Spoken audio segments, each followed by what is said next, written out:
Oke, selamat pagi untuk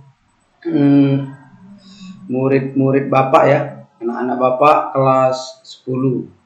Jadi kali ini Bapak akan buat materi ya, materi bab 9 ya, bab 9 tentang perjuangan mempertahankan integritas NKRI. Jadi setelah merdeka kita punya PR. PR-nya apa? PR-nya bagaimana kita itu mempertahankan persatuan dan kesatuan kita gitu ya. Dari bangsa asing ya. Karena pada waktu itu Belanda tidak langsung pergi ya, atau masih di Indonesia. Oke. Jadi materi kita hari ini Bapak akan buatkan ya. Jadi tambahan materi untuk anak-anak Bapak ya. Selain belajar di sekolah, juga Bapak akan jelaskan ya. Nah, jelaskan ini yang part 1 ya. Nah, jadi bab 9 perjuangkan mempertahankan integritas ya, integritas Negara Kesatuan Republik Indonesia ya, bab 9 ya. Kita sudah ke bab 9. Yang pertama, integrasi untuk kedaulatan sebuah negara. Integrasi untuk kedaulatan sebuah negara. Pengertian integrasi dan integrasi nasional. Integrasi adalah pembauran hingga menjadi kesatuan yang utuh atau bulat. Jadi ingat nak, arti integrasi itu adalah pembauran. Pembauran baik dari suku yang berbeda, pulau yang berbeda, apalagi agama yang berbeda, hingga menjadi kesatuan yang utuh atau bulat. Dalam KBBI, ya, Kamus Besar Bahasa Indonesia, integrasi artinya adalah penyatuan bangsa suku ya, berbeda dari suatu masyarakat menjadi satu kesatuan yang utuh untuk menjadi suatu bangsa. Seperti kita ketahui semua nak ya, bahwa bangsa Indonesia ini adalah bangsa yang multikultural ya. Jadi atau juga beraneka ragam ya. Jadi dari Sabang sampai Merauke itu ya, kita itu masing-masing memiliki perbedaan ya. Baik perbedaan suku, perbedaan bahasa, bahkan perbedaan fisik pun ada juga ya. Nah, gitu. Kemudian Bapak lanjut menurut William ya. Menurut William adalah integrasi itu bangsa yang terbentuk dari orang-orang yang mempunyai latar belakang sejarah, pengalaman sejarah yang sama dan perjuangan hasrat untuk bersatu. Jadi integrasi kita ini terbentuk diantaranya faktornya karena dari Sabang sampai Merauke latar belakang sejarah kita itu sama ya. Yaitu kita itu semua sama-sama pernah merasakan di mana kita itu dijajah oleh bangsa asing ya. Terutama bangsa Belanda, ada juga bangsa Jepang ya, walaupun Jepang cuma sebentar. Ada juga yang di timur sana ada orang bangsa Portugis dan bangsa Spanyol, nah, gitu ya. Kemudian menurut Ernest Renan, bangsa merupakan kumpulan orang-orang dengan bahasa, sejarah dan tanah yang sama gitu ya.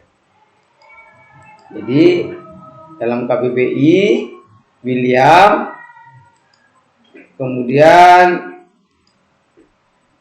Clifford Geertz ya. Nah, bangsa merupakan kumpulan orang dengan bahasa, sejarah dan tanah yang sama ya.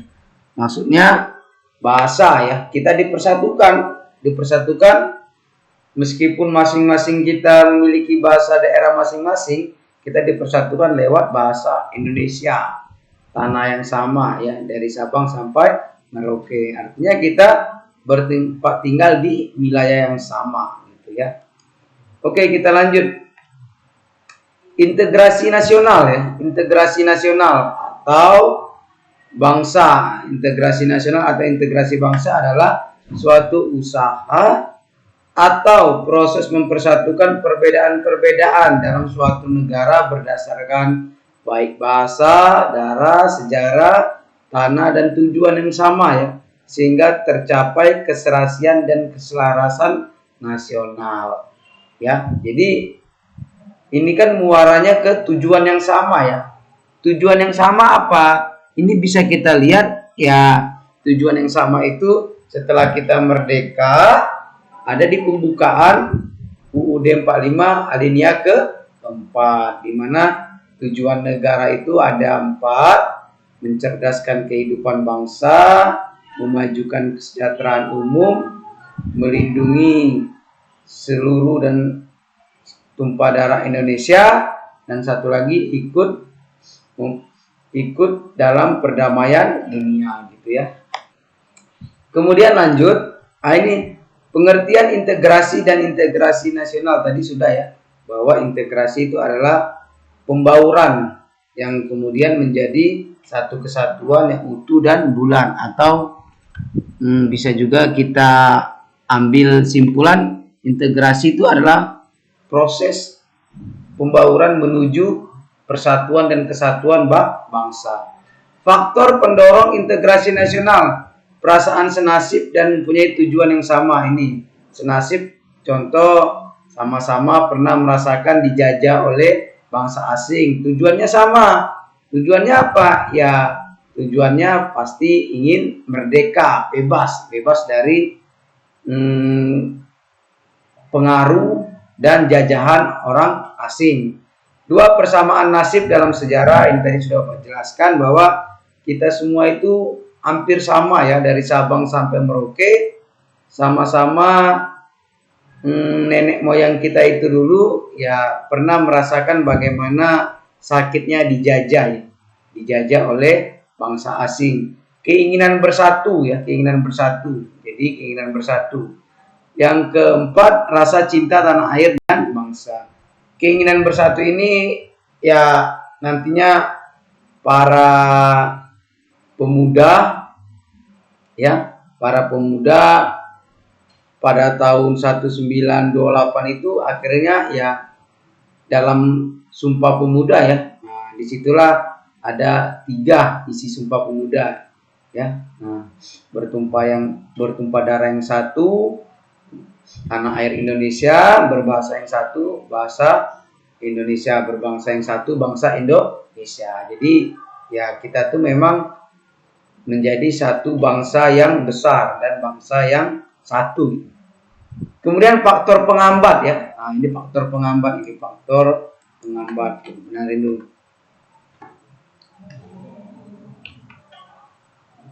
Faktor penghambat integrasi nasional. Masih adanya etnosentrisme. Etnosentrisme ini artinya apa? Artinya masih ada daerah atau suku yang masih mementingkan kepentingan kelompok ya, kelompoknya sendiri gitu. Sehingga kepentingan nasional atau bangsa itu dinomorduakan gitu ya. Jadi kepentingan kelompok di atas kepentingan bangsa tidak boleh ya. Seharusnya kepentingan bangsa di atas kepentingan kelompok gitu ya. Tidak meluasnya pembangunan ekonomi dan infrastruktur. Di sini perlu adanya peran pemerintah ya, peran pemerintah sehingga pembangunan terutama infrastruktur dan ekonomi itu ya jangan hanya berfokus seperti di masa Orde Baru ya. Itu berfokus hampir 90% hanya di Pulau Jawa ya. Itu nanti akan menimbulkan kecemburuan sosial. Jadi makanya pembangunan itu harus merata ya ke seluruh wilayah Indonesia dari Sabang sampai Merauke. Kalau kita lihat sekarang ya 10 tahun Pak Jokowi itu ya hampir semua wilayah di Indonesia itu sudah menikmati pembangunan ya yang diidekan oleh Pak Jokowi. Kita lihat di Papua sekarang sudah sangat pesat ya pembangunan ya. Nah, Kemudian juga di contoh kemarin di NTB ya, udah ada sirkuit untuk sekelas MotoGP ya, internasional gitu ya. Itu kan dibangun di Indonesia bagian timur ya. Jadi itulah, pembangunan itu harus merata sehingga tidak menimbulkan kecemburuan sosial ya. Kalau menimbulkan kecemburuan sosial, lama-lama nanti ya terjadi gerakan separatisme ya, ingin memisahkan diri dari pusat atau dari NKRI. Kita lanjut ya. Nah, penyerahan kedaulatan Indonesia dan kembali ke bentuk negara kesatuan pada tanggal 23 Agustus sampai 2 November 1949 diadakan Konferensi Meja Bundar nih, dimulai di Den Haag, Belanda ya. Diadakan Konferensi Meja Bundar di Den Haag, Belanda. Salah satu hasilnya adalah Belanda menyerahkan kedaulatan bangsa Indonesia dalam bentuk Republik Indonesia Serikat. Kemudian pada tanggal 17 Desember 1949, Insinyur Soekarno diambil sumpahnya sebagai Presiden RIS ya, Republik Indonesia Serikat gitu. Kemudian pada tanggal 23 Desember masih tahun 1949 ya, Muhammad Hatta memimpin delegasi RIS berangkat ke Belanda. Tujuannya untuk menandatangani piagam penyerahan dan pengakuan kedaulatan dari pemerintah Belanda. Jadi pada sekitar tahun 49 ya, Muhammad Hatta ini ya jago diplomasi ya, jago diplomasi nah. Sehingga dia memimpin delegasi RIS untuk berangkat ke Belanda. Oke, Bapak ngopi dulu ya. Nah, tujuannya apa Muhammad Hatta ke Belanda? Ya, untuk menandatangani piagam penyerahan dan pengakuan kedaulatan dari pemerintah Belanda. Jadi nanti barulah Belanda benar-benar mengakui kemerdekaan Republik Indonesia. Kemudian pada tanggal 27 Desember 1949 di ruang Tata Amsterdam, Ratu Juliana, Perdana Menteri Dr. William Deers, Menteri Seberang Lautan Mr. A.M.J.A. Sassen, dan Ketua Delegasi Muhammad Hatta bersama-sama membubuhkan tanda tangan pada piagam penyerahan pengakuan kedaulatan kepada RIS. Nah, jadi tanggal ini perlu diingat ya, tanggal ini 27 Desember 1949 itu ya, di mana bangsa Belanda atau negara Belanda itu akhirnya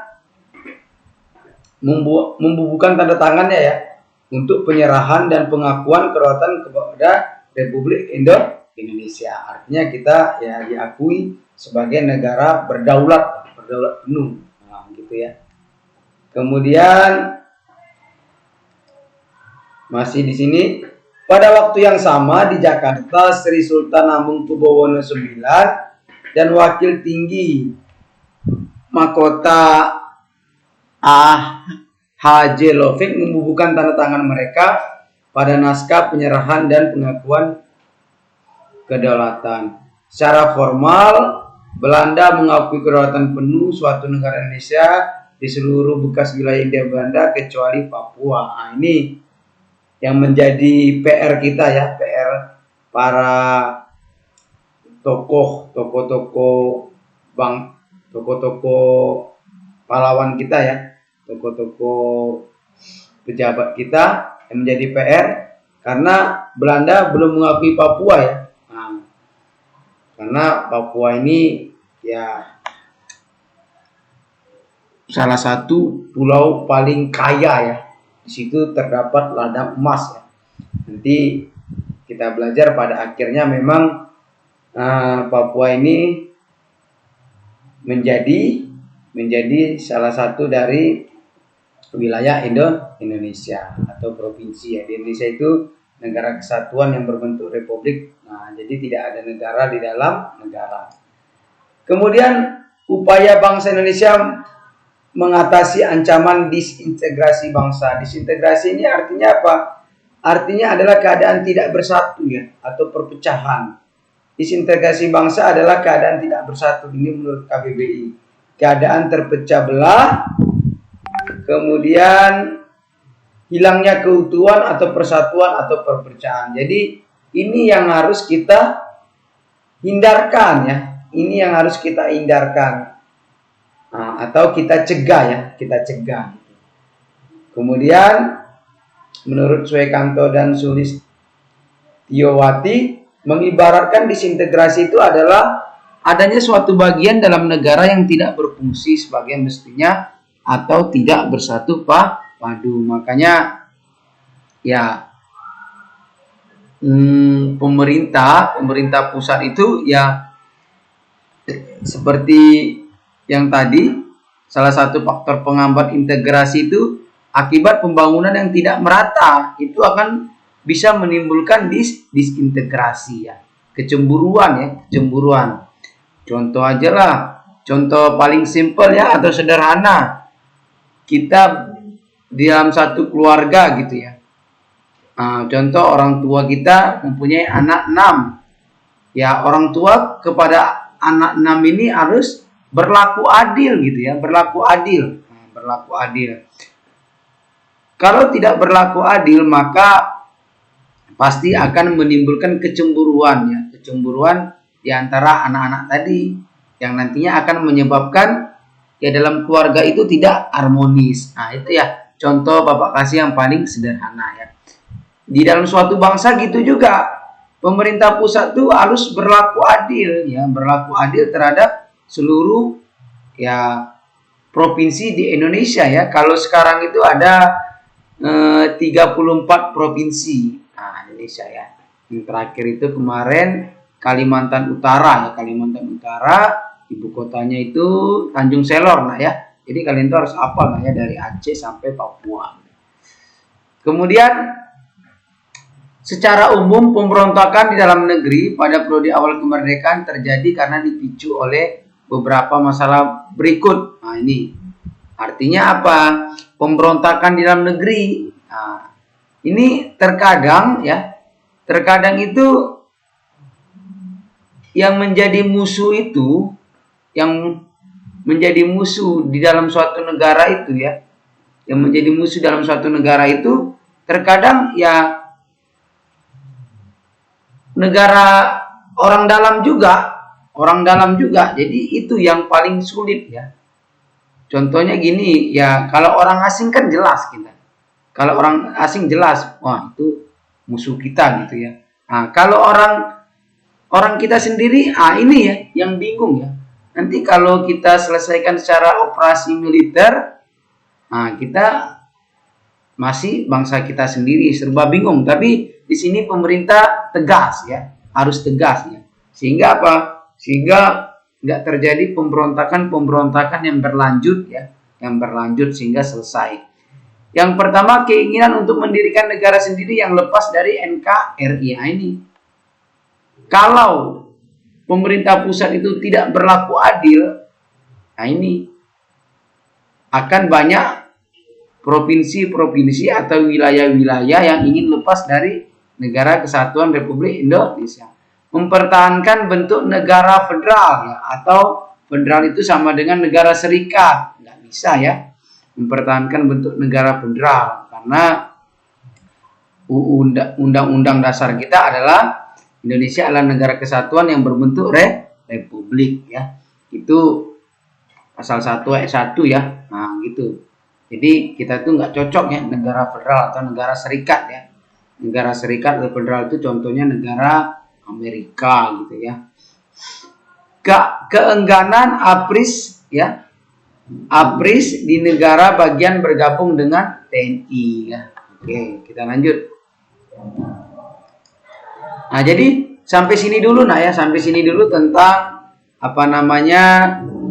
bab 9 tentang perjuangan mempertahankan integritas NKRI Part 1. Nanti Bapak akan buat video selanjutnya bagian 1 ya. Bagaimana banyak terjadi pemberontakan ya, pemberontakan atau gerakan-gerakan separatis ya, yang ya ingin membuat keutuhan dan persatuan negara kita itu pecah gitu ya. Nah, gitu ya. Nanti bagian satunya itu Bapak jelaskan ya. Jadi sampai di sini dulu. Semoga apa yang Bapak jelaskan ini bermanfaat untuk kalian semua ya. Selamat pagi ya.